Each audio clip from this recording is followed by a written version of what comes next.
Bismillahirrahmanirrahim. Assalamu alaikum students. Today we are going to discuss the topic of our chapter number 13, electromagnetism. Torque on a current carrying coil. MRI, magnetic resonance imaging. Now students, we are going to discuss the topic torque on a current carrying coil. If a current carrying rectangular coil is placed in a uniform magnetic field, it experiences force and torque. Now we know that F is equal to BIL sin theta. Now this is the representation of our rectangular coil in a uniform magnetic field B. Student, यहाँ मैं आपको एक important parameter highlight करूँ कि हमारा जो rectangular coil है जिसको आप यहाँ पर देख रहे हैं, ठीक है, इसकी ये जो वर्टिकल साइड है, ठीक है, इसकी लेंथ को मैं स्मॉल ए से रिप्रेजेंट कर रहा हूँ और ये जो रेक्टेंगुलर कॉइल हमारा है इसकी जो हॉरिजॉन्टल लेंथ होगी, ठीक है, मेरी इस फिगर के अंदर मैं इसको स्मॉल बी से रिप्रेजेंट कर रहा हूँ, ठीक है।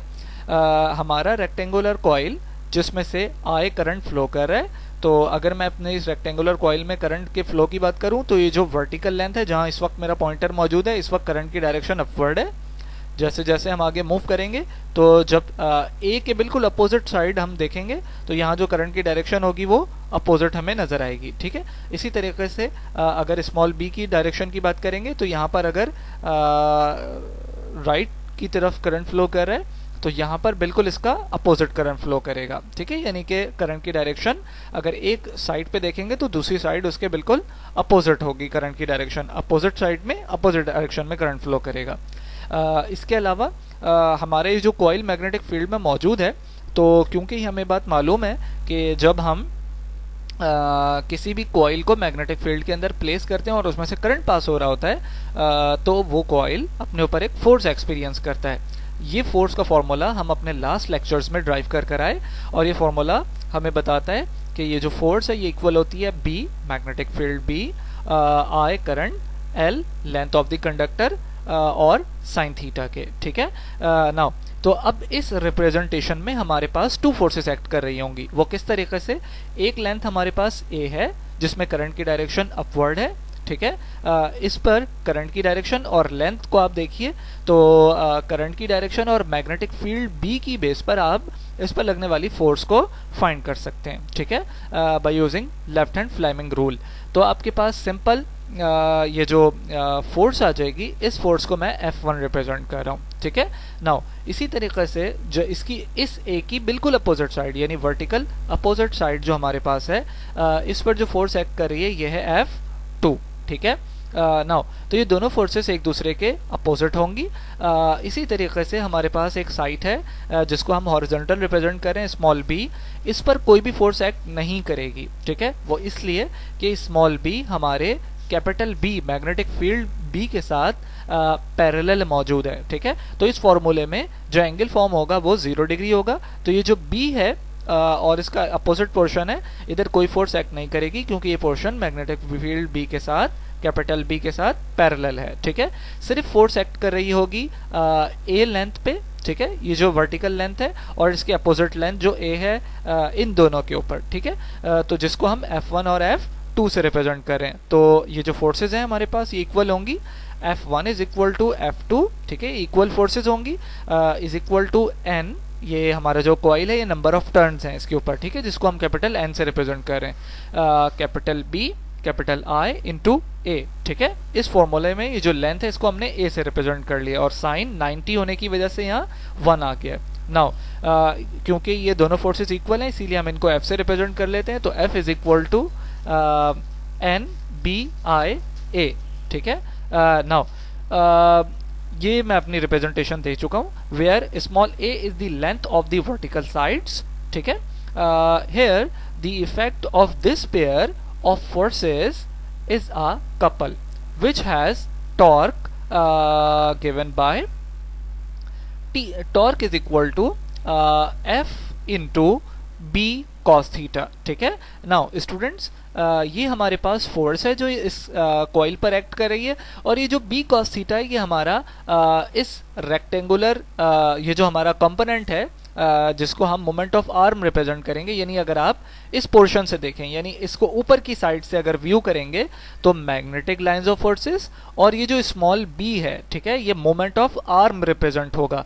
ठीक है, जब ये मूव कर रहा होगा ये कॉइल, ये टर्न होना शुरू हो जाएगा तो आप देखेंगे ये जो बी है हमारे पास, ये एक मोमेंट ऑफ आर्म को रिप्रेजेंट करेगा। ठीक है, और अगर हम इसके कंपोनेंट की बात करें जो बी के साथ परपेंडिकुलर होगा, वो हमारे पास बी कॉस थीटा होगा। ठीक है, नाउ तो हम अपनी इक्वेशन फॉर्म कर पाएंगे टॉर्क के लिए। Torque is equal to F into B cos theta. ठीक है, ये मोमेंट ऑफ आर्म का कंपोनेंट है। Now this is the equation number 1।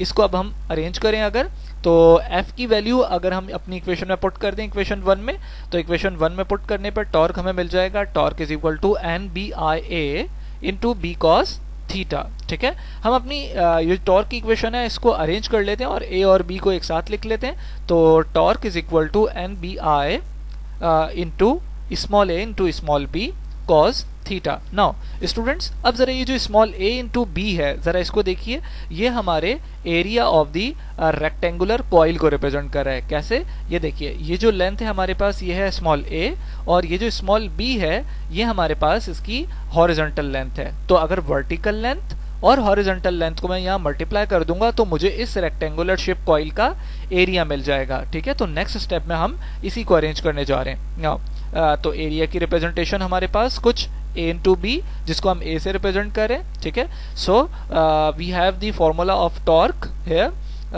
Torque is equal to N B I A. ठीक है, ये स्मॉल a b इसकी जगह हमने a रिप्रेजेंट कर लिया, into cos theta. Now this is the basic formula of torque which is produced in a current carrying coil, okay, or in a current carrying rectangular coil which is placed in a uniform magnetic field capital B.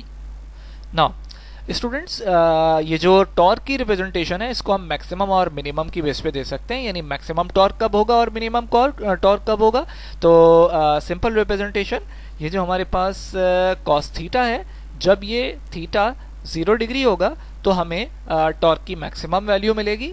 ठीक है, जिसको हम कुछ यूँ arrange कर सकते हैं, torque maximum is equal to N B I A cos 0 1 हो जाएगा। तो torque maximum is equal to N B I A. Okay, now इसका मतलब ये हुआ when the plane of the coil is parallel to magnetic field capital B. Now students, यानी आप अपनी जो कॉइल है उसको मैग्नेटिक फील्ड के साथ पैरेलल प्लेस कर देंगे जिस वक्त, यानी जब ये कॉइल हमारी पैरेलल होगी तो उस वक्त हमारी कॉइल पर मैक्सिमम टॉर्क एक्ट कर रहा होगा। इसी बात को हम अपने जो प्लेन है हमारा उसके नॉर्मल की बेस पे भी रिप्रेजेंट कर लेते हैं। ठीक है, नाउ तो इसको हम यूं भी बोल सकते हैं कि normal to the plane is perpendicular to the field. ठीक है, यानी जब हम अपने प्लेन के नॉर्मल को परपेंडिकुलर रखेंगे ना फील्ड के साथ, तो उस वक्त भी हमें टॉर्क मैक्सिमम मिलेगा। ठीक है, जैसे कि हम अपने फ्लक्स के टॉपिक में डिस्कस कर आए कि फ्लक्स मैक्सिमम कब होगा, मिनिमम कब होगा, तो वहाँ जो हमारे लास्ट लेक्चर्स हैं वहाँ हमने अपने प्लेन के नॉर्मल की रिप्रेजेंटेशन दी थी और प्लेन की रिप्रेजेंटेशन दी थी कि पैरेलल और परपेंडिकुलर क्या रिप्रेजेंटेशन बनती है नॉर्मल की और नॉर्मल प्लेन की। ठीक है, तो हमारा जो प्लेन होता है उसका नॉर्मल हमेशा उसके ऊपर परपेंडिकुलर रिप्रेजेंट होता है। ठीक है, तो ये हम लास्ट लेक्चर से देख सकते हैं जाके। ठीक है, नाउ अब हम बात करते हैं मिनिमम टॉर्क की।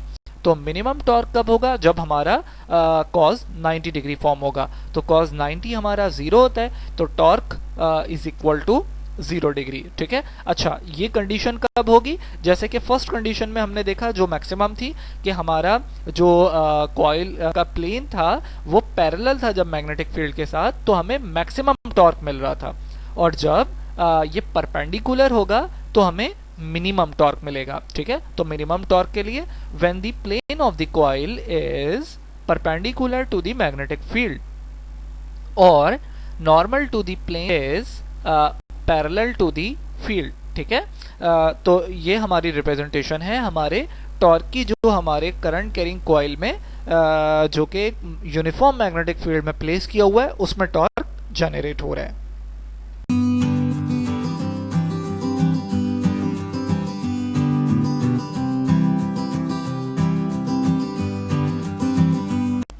Now students, we are going to discuss the MRI or magnetic resonance imaging. It is one of the most advanced diagnostic tools available. MRI uses a combination of a strong magnetic field and radio waves to produce detailed high resolution images of the inside of the body.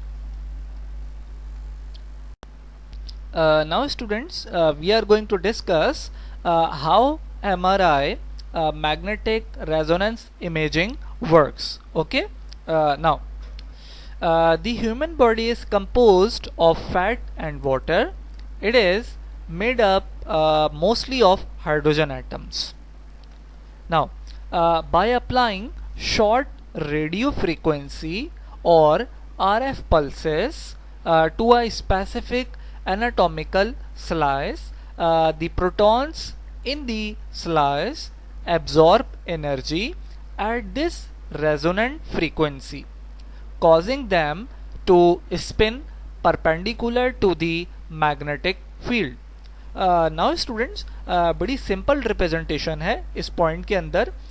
हम अपनी body को जिसका MRI हमें करना होता है MRI machine के अंदर इंसर्ट करते हैं, ठीक है, और इसके बाद हम शॉर्ट रेडियो फ्रीक्वेंसी यानी आरएफ पल्सेस जो हैं वो अप्लाई करते हैं, ठीक है.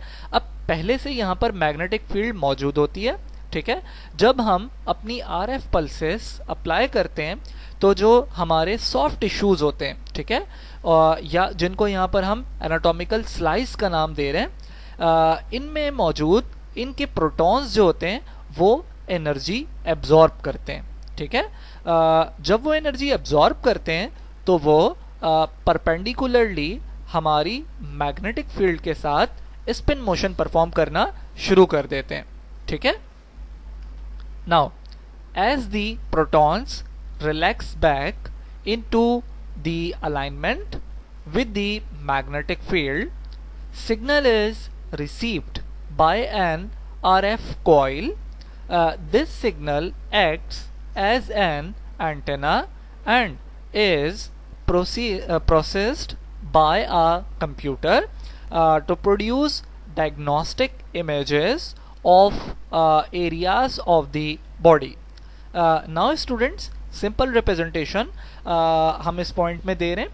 जब हम अपनी आरएफ पल्सेस इस पर अप्लाई करते हैं तो ये जो एब्जॉर्ब की हुई होती है प्रोटॉन्स ने हमारे एनर्जी, जब हम आरएफ पल्सेस को बंद करते हैं तो ये प्रोटॉन्स जो मैग्नेटिक फील्ड के साथ परपेंडिकुलरली स्पिन मोशन में आ चुके होते हैं ये रिलैक्स बैक होते हैं, और जब ये रिलैक्स होते हैं यानी वापस अपनी स्टेट में आने की कोशिश करते हैं तो उस वक्त ये जो एनर्जी इन्होंने एब्जॉर्ब की होती है ये इस एनर्जी को रिलीज करते हैं, और यही एनर्जी हमारे सिग्नल का काम करती है, ठीक है, जो हमें आरएफ कॉइल में रिसीव होता है, ठीक है.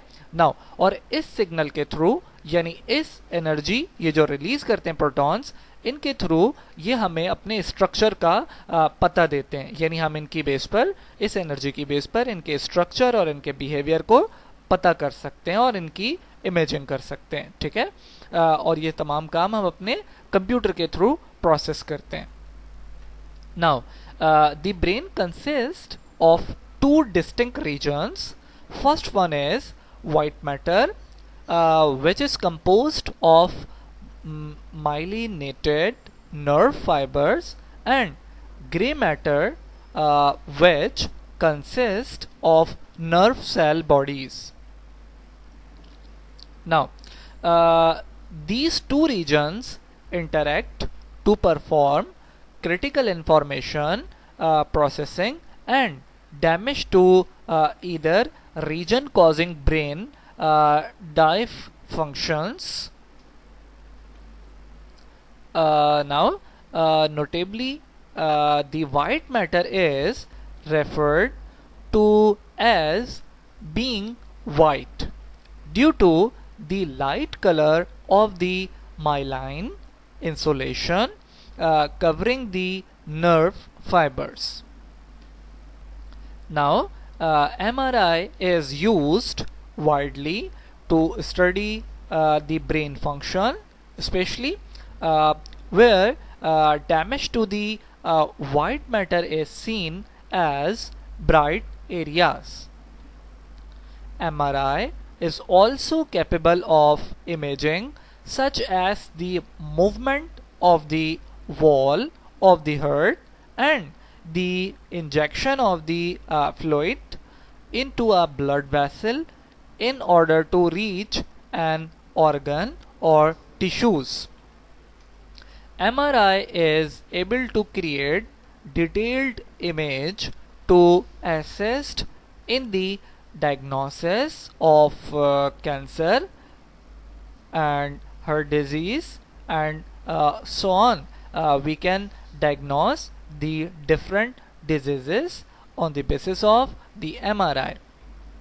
Now, here we have an example of MRI image of the brain, which is showing the gray matter with blue color here, white matter with yellow color, and the spinal fluid, which is the red color. Now students, today we have very simple questions. First question is, what are the practical applications of the torque in a current carrying coil? Okay. The second question is, why we are not using X-rays in MRI? Thank you so much students. Have a good day.